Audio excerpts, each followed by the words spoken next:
Last video में हम बात कर रहे थे the coming musk rose full of dewy wine की, अर्थात कवि को ऐसे मस्क रोज की भी स्मेल आ रही है which would taste like dewy wine, a wine soothing and chilled like dew, same as the musk rose. Now, the murmurous haunt of flies on summer eves. He also hears the sound of flies on a summer evening.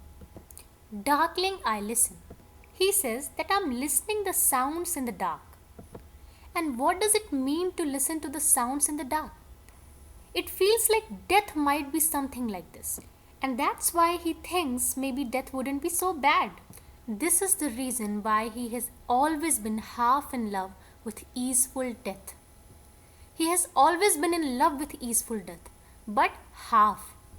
Why is he always half in love? Not fully in love, but because he has always been wandering between the thoughts of life and death, as the nature is all human beings is. When something good happens to us, we feel lively, and when something bad occurs, we tilt towards kind of thoughts of sorrow and death.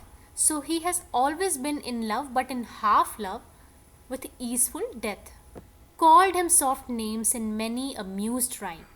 He calls death with love and sweet nothings in his mused rhyme. Mused rhyme means poetry. In his poetry, he has always called death with love and sweet nothings. To take into the air my quiet breath.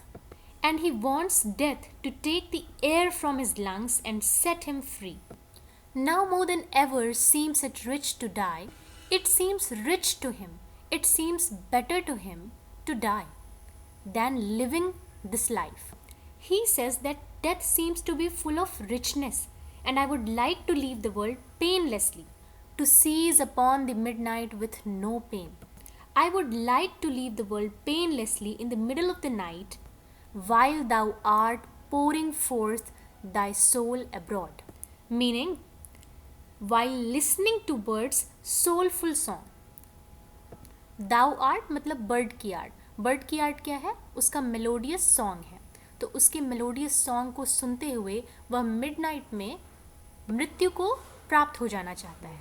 In such an ecstasy he feels that he would not die in pain.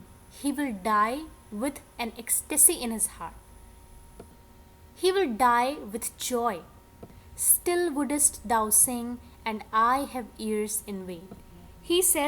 He tells the bird that you would still be singing even after my death.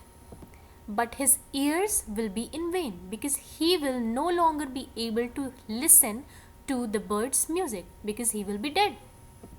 To thy high requiem become a sod. High requiem क्या होता है? A music that is played in funerals. So he says that I won't be able to listen to your music. And for me, your song would just be like a sod, a piece of grassy soil or inanimate object then, because I'll be dead. So the poet just wants to die while listening to the melodious song of the nightingale. Thou was not born for death, immortal bird.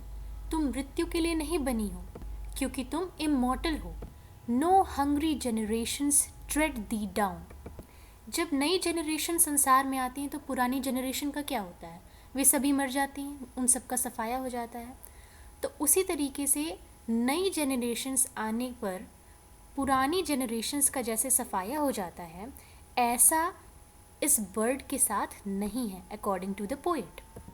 The nightingale must be immortal and that is why you won't be hunted down by your future generations.